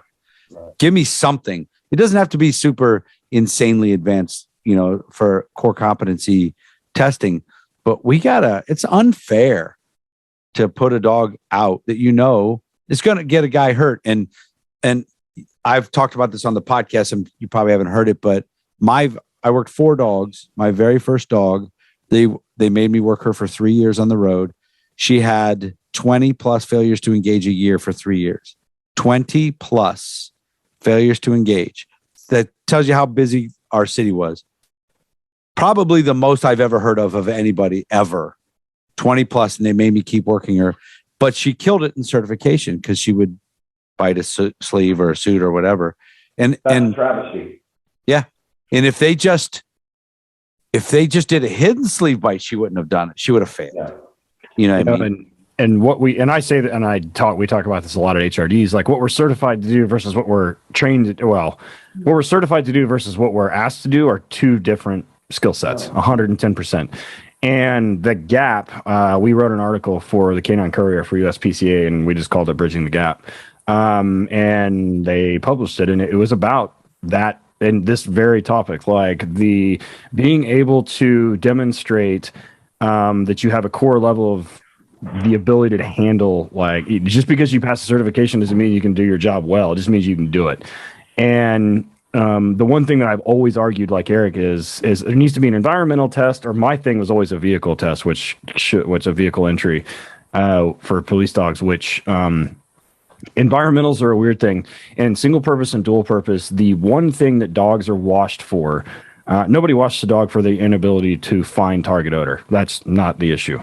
Almost routinely, they are washed because they will not look for it, or they have some weird environmental problem. I can't count the number of dogs that are fucking gangster, and when they're in drive, but when they're not, they have like these weird, like, little things that I'm like, what the fuck is wrong with you? Why are you doing that? And inevitably that stuff shows when pressure amps up. And I'm not advocating that these certifications need to be like this fucking crazy ass pressure test and whatever else. It doesn't need to be like a level 3 PSA fucking obedience routine or anything weird. But there definitely needs to be something that is an environmental stressor, whether it be noise. Some of them have a gunfire deal, or it needs to be dark room or something else. But I 100% agree, because I mean, at HRD now we're close to 600 handlers from like 3 countries, and routinely, if we see a problem, it's always in 2 groups. You either have lack of exposure to the problem, and you have a dog that has really fast recovery. So like once they see it once, great, no big deal. They do it over and over again, which is what Eric always talks about. Expose them to the most random shit you can, so that nothing is ever a surprise. Or we have dogs that have full-on genetic failures where no amount of training is going to overcome some preconceived fucking weird deal they have with fire hydrants or something. And you'll never find that out in certification. Like, you're not going to be asked to be exposed to like environmental stressors, and you'll never see. So you'll have dogs that will crush it in certifications, but like Eric said, like, and then all of a sudden we ask them to run into a dark room, and they're like, nah, Call him, ask him to come out. I'll get him then. Yeah. I'm like, no, that's not how this works, dude. Yeah. So how do you guys feel about a certification that has a choke off option? See, I'm all for that, because if your dog, Ted, breaks out of the car and bites me, your ass better get up there choking him off. I don't want you back there going, ouse, here, ouse, because I'm gonna get, after I get done screaming from the first bite, he's gonna tag me again because I'm scared. And I think a certification should have the choke off option. I believe the certification you should show a choke off, a verbal, and a tool. Yeah. And that's what we teach. Boom. And that's what I teach. You pass 2 out of 3, you pass. There you go. Yeah. And a B+. Yeah. And these get degrees, baby. Yeah. From a case law perspective, that's super important to demonstrate control under Kerr versus West Palm Beach. Every federal court, last time I saw it, which is, I don't know, like 10 months ago or something, it's been cited like 400 and something times in federal court. Like every federal court is familiar with Kerr, right? I call it the shit show. But it is the basis for what we kind of define. Is the base for what we define as handler control in the United States when it comes to police dogs. And there's like depending on who you talk to, there's between 7 and 9 mandates that come out of that case and the subsequent cases after that. But a lot of that has to do with managing that dog's out. Right. So when Kerr was originally set, like it had this verbal fucking thing. Right. And this is 1980 something. We've progressed a lot, and that cases have been whittled down, and they've been talked about quite a bit. One of them came out of Eric's district where a trooper actually used a breaker bar, and it was deemed like legit under Kerr. I'm kind of the opinion, and the way that opinion is written, that handler has to have control, quote unquote, control. If you're looking at me on YouTube, you can see me making the bunny ears. They got to have control of that dog, and being able to manually out them, break them off, verbally out them, or choke them off. You've got to have some way to do it. And I think that it should be demonstrated.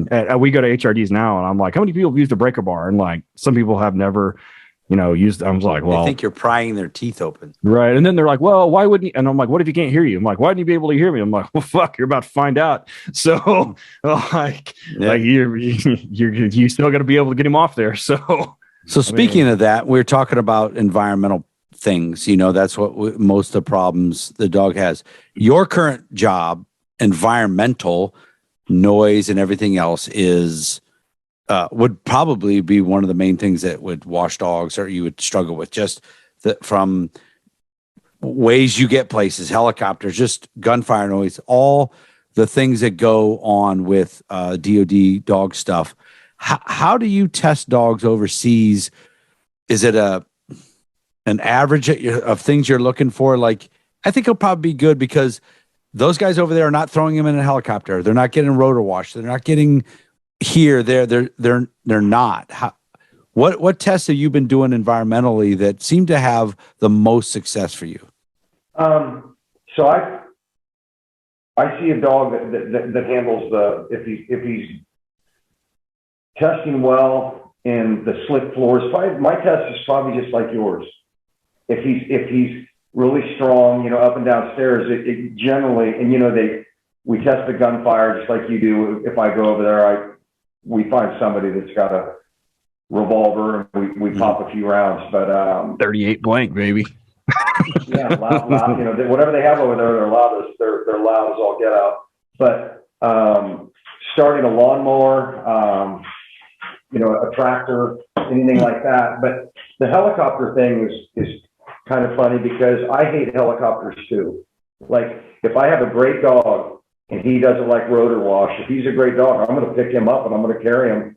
And both of us are going to hate the helicopter ride because, we're scared. But as long as his ass is ready for business when he's out of the rotor wash, that's fine. So what I'm saying is a behavior I wouldn't take in a helicopter would be a dog aggressive, again, that asshole dog we wouldn't buy. Mm-hmm. That's aggressive to the fellers. But as far as optimal, I want him to love and jump on a helicopter or jump into anything, but that would not be a flunk for me. If the dog is awesome and he's together, I'll pick him up and carry him. Yeah.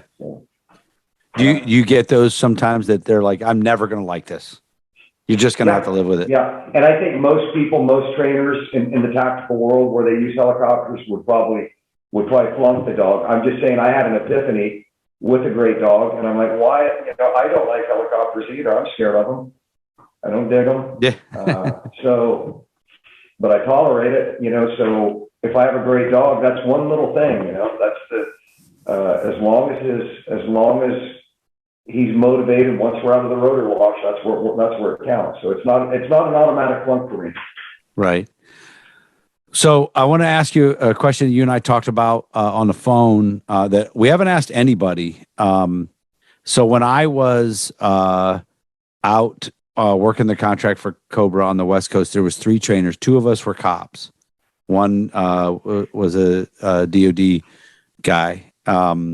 He'd been a handler and then a contract handler. At the time, the other Navy units, the higher level units, were using the guys that were there were former cops. It was the GS positions. A lot of those are around the DOD that are either contract trainers or guys that have GS positions were former police canine handlers or police canine trainers. Sometimes, and one of the handlers that I was working with when I was leaving, they were talking about replacing me with another guy that was in law enforcement. He goes, "Great, another fucking cop. When are we going to get a team guy or something like this?" Why do you think that is? That so much of us do have so much success doing that? Well, I'll tell you why I know that is. The people, you got a job out there on the West Coast because of people I can name on one hand. May I name them? The guys that actually had the foresight to put these programs together before 9/11 even occurred was Shannon Krieger, Sergeant Major Pat McCauley, Alan Miller, Ike Eikenberry from the Soldiers of the Sea. Those are the guys that did it. And what they found out was that what they deduced themselves, they did a lot of due diligence before these programs were set up. They went out and rode with police officers. They went to Lackland. It was a couple of years of development before they even bought dogs. And what they learned was that the only people doing, for a lack of a better term, offensive combat with dogs were American police officers. The military had never done offensive combat with dogs. And what I mean by that is dogs that were out searching to encounter and dominate a man. Now, they had them in World War II as scout dogs, in Vietnam, scout dogs, right? Detector dogs, and also base security dogs where they bit people, people coming inside the wire, but actually locating and dominating an adversary was a skill set that people from the law enforcement community had. So these guys had the forethought to grab police officers because they when the balloon went up in this war, let's stand this thing up fast. And the guys sitting here and the people that our brothers out there, we bleed blue. That's where the knowledge was. And that's why, people will want to throw at me, special forces or whatever term. Nah, man, everything that makes me what I am today is what I got on the street as a police officer. That's where I got my knowledge. And that's what I'm most proud of. That's people ask me all the time, like, what's the difference between a personal protection dog and a law enforcement or a military dog? And I say that American cops and our SF, well, just as a big umbrella, are the only the only Americans that are actively hunting someone that is trying to evade them and is trying to conceal their position and is trying to get away from them and is dangerous and will hurt them or the dog. Like in a personal protection scenario, or in all these other guard dog bullshit scenarios, not bullshit, but just guard dog scenarios, once the threat has left, they're it's no longer a problem. With military dogs and police dogs, you are hunting people and then you're going to encounter them and they may not be overtly threatening. Like we talk about dead checks and passive bites all the time for law enforcement. You've got to bite people that are passive. Just because they're passive doesn't mean that they're not dangerous. And the most dangerous person out there. Yeah, well, we talk about that all the damn time. Those are the ones that are fucking freak me out. Like nowhere do you see somebody like fuck the police, like I'm not going back to jail, I'm gonna fight this dog. Most of the time they're trying to get away, or they're just laying there, or they're hiding sitting under there. some shit. They're hiding under, yeah. So and I tell people, I'm like, and I tell officers this all the time. I'm like, you are in a unique position. You are hunting someone that is trying to actively evade you. In fact, it's one of the 3 prongs of Graham. It's one of the reasons we get to fucking bite people.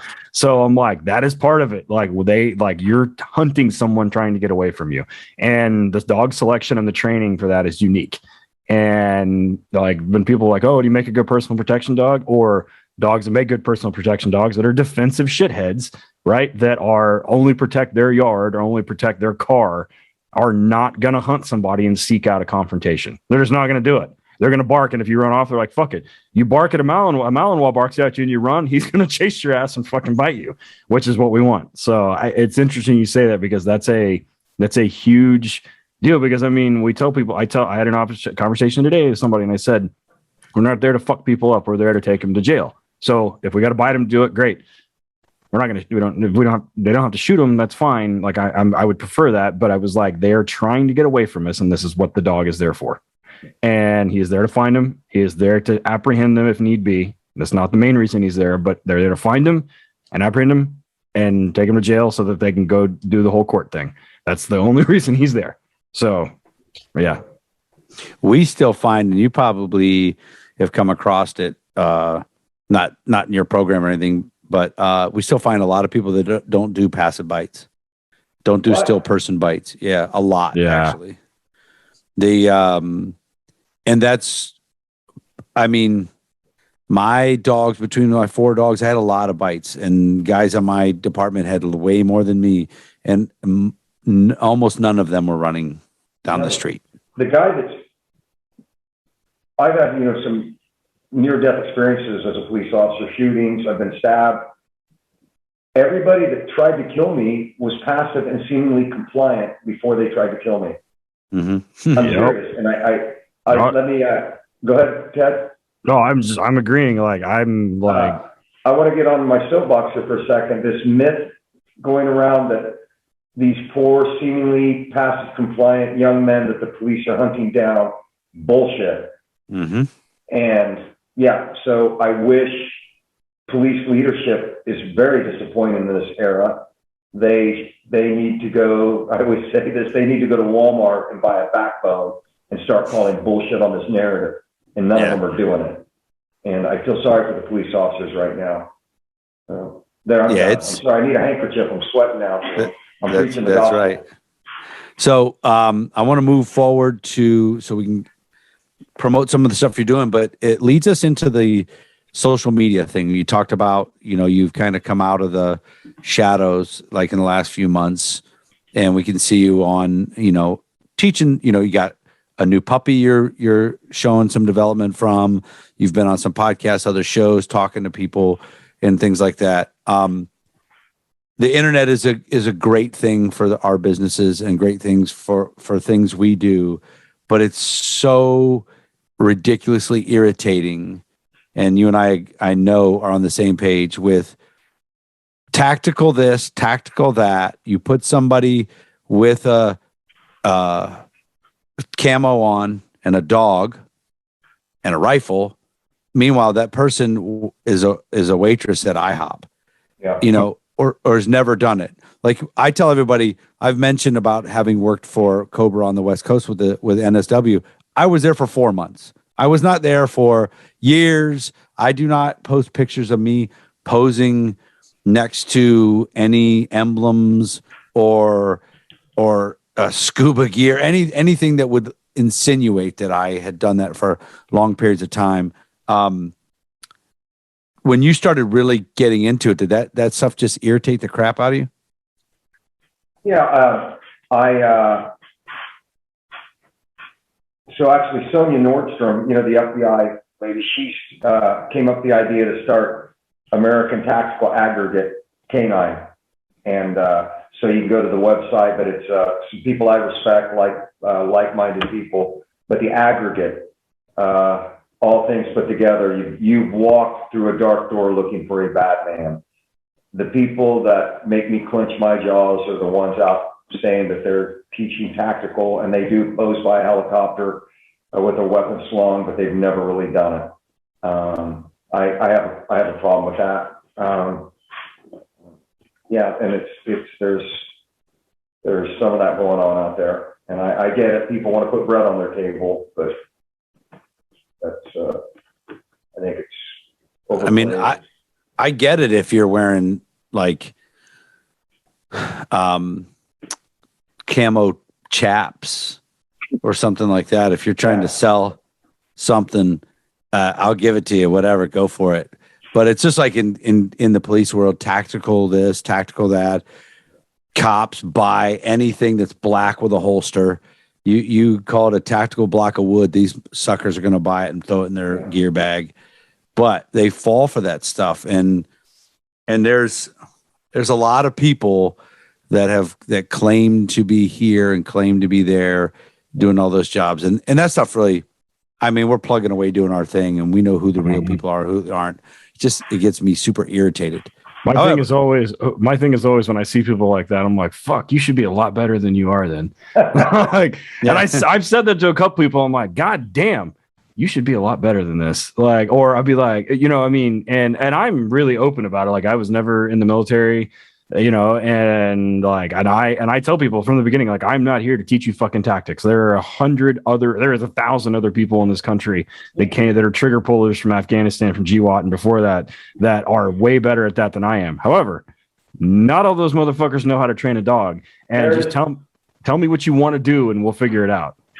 Yeah, you don't need to be a cop or military to be an awesome dog trainer. Nope. What I'm saying is people misrepresenting. That's what I'm just saying. Yeah. No, I know exactly. We're all treading the line without like capitalizing on the valor of others is the way I kind of look at it. Oh well. Yeah, you know, here's an interesting. Nick White and Mike Reaver. Mm-hmm. Both of them were infantry guys in the worst years of the Iraq War. They will never tell you that. Nick White fought in Fallujah, as did Mike Reaver. Nick White was a fucking Secret Service agent. Huh? Nick White worked for the Secret Service too. Yeah. So, I mean, he was like, I mean. They don't flaunt it. You know, they'll never tell you that. And it's just, I don't know, it speaks well of them, I think. Yeah, if Nick gives his bio on TV or whatever, when he was on the TV, he just said military, and then worked for the Secret Service, and then has this business. He doesn't say when, what, who, where, anything like that, and I like it. So, jumping into the big bad world of the internet now, on your Instagram. It's Zane _ canine, right? I believe that's what it is, Zane _ canine. Talk about what you got going on there, because you got a lot of different things that you've been going on. So Caroline Watts, she is the brains behind it, because I am a shaved egg. I'm not good with the computers. But we do everything from one-on-one pet training to I go out and train police departments or SWAT teams doing canine. I call it canine intensification. Some of the stuff we were talking about, how to instill confrontation in a dog, fun stuff like that. I've been working closely with Sonia Nordstrom out in Utah with ATAC, American Tactical Aggregate Canine. Mm-hmm. And there's a website for that. You just go to atak9.com and you'll see the website. So yeah, just having fun. But I'm having a lot of fun with this with Caroline Zane Canine here that we're doing.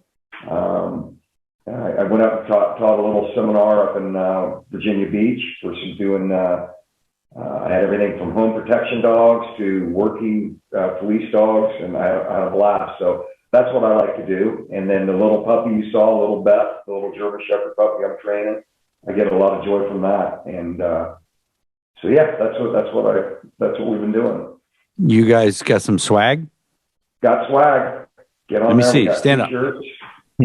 Give him a show. Zane Canine Dynamics. I like it. And then,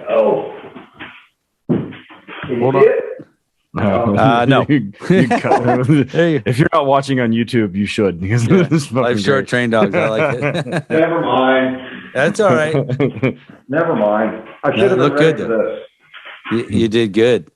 So is the plan going to be to like with ATAC doing seminars, doing just whatever comes your way, or what's the plan there? Yeah.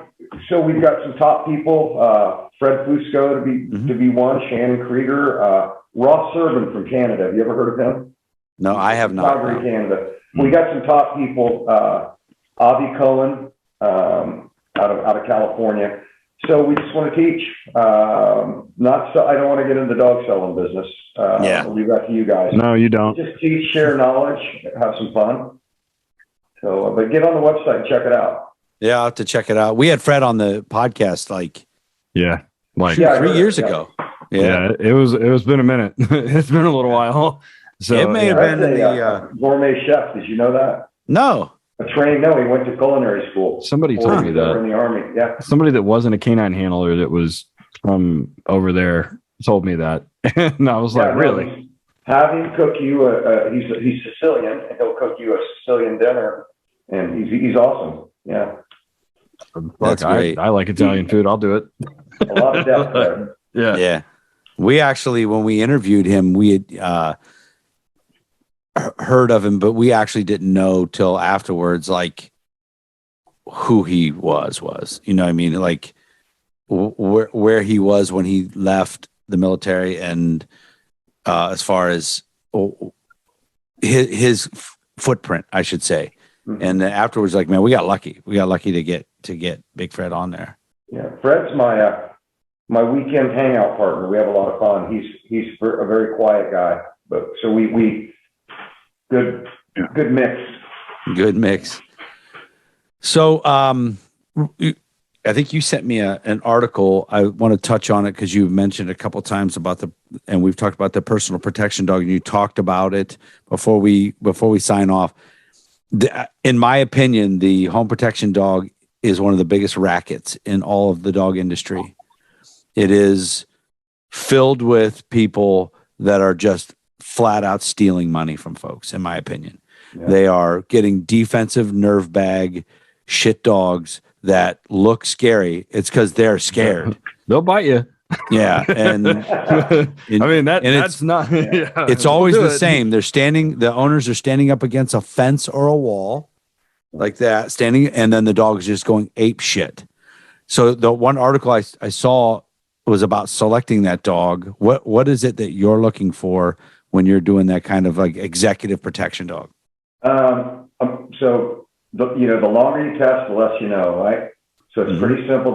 About everything I want in a good police dog, except for the reckless abandon, the busyness, the reckless abandon. Yeah. You know what I mean? Other than that, I want an open dog. Everything we talk, open, stable, and courage. And I call them coffee shop dogs. A dog you can take in the coffee shop, non-reactive. That's what I look for. And a good dog is like pornography. You know it when you see it. Oh, I've used that analogy before. People are like, I've been bit so many times by dogs, by pet dogs and police dogs. Every time I've been bit by social police dogs, and they're like, how do you know this dog's going to bite you? I'm like, it's like porn. You know it when you see it. Like, I can't tell you exactly what it is, but I just know, like, that motherfucker's going to bite me. Because we know what we're doing. We know what we're doing. It's a feeling when you get a dog, right? It is. A lot of people will test for hours. But the home protection dog, you get what I mean, no reckless abandon. That trait that we love in our police dogs, he can't have that land. No. Do you have a breed you've been leaning towards lately on those? Everyone that I've sold, and so it's a referral-based business. Never sold one over the interwebs. Has been a German Shepherd. Yeah, that makes sense. Yeah, 110% makes sense. Yeah. They're probably missing that reckless gene. And I actually steered one client, and these are all people that the upper, what we call the 1% or whatever. but one of them wanted a Malinois, and I kind of steered them away from it just a little bit. Yeah. You got to live with the dog. I love them. Yeah.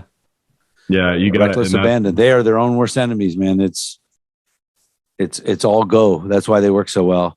Yeah. So, we want you to plug whatever you want to plug. You've already done the ATAC. Let's talk about Zane K9. Anything you want to get out there, we want people to go check you out. Yeah, get on our little ATAC or our little Zane K9 Instagram. Check us out. I'd love to go out and do some teaching. Like I say, I love teaching aggression, obedience, just about anything. But I really love canine intensification. Yeah. I'll probably get a hold of you and talk to you about coming up. So my facility, we call it the Fun House, is 40,000 square feet of halls and rooms. And then I have a simulation shoot house in there, 10-room shoot house. So everybody wants to work the tactical SWAT integration, tactical dog movements and all this other stuff. And I can teach it, but it's the 50-mile rule. I'd rather bring in someone from outside of 50 miles. So then they actually listen to what the person says instead of. You're never a prophet in your own town, are you? Exactly. No, never. I deal with that all the time. Yeah. Yeah. When you go, look at the fucking gravestone in the basement. Oh yeah, there's a grave in our basement of my facility. So true story. It's creepy as shit, and it's dark. It's super dark down there. Like you can wear nods in the daytime, and I have no windows in the facility, so we can train business hours and still wear nods. Yeah, so. Man, Steve. Creepy.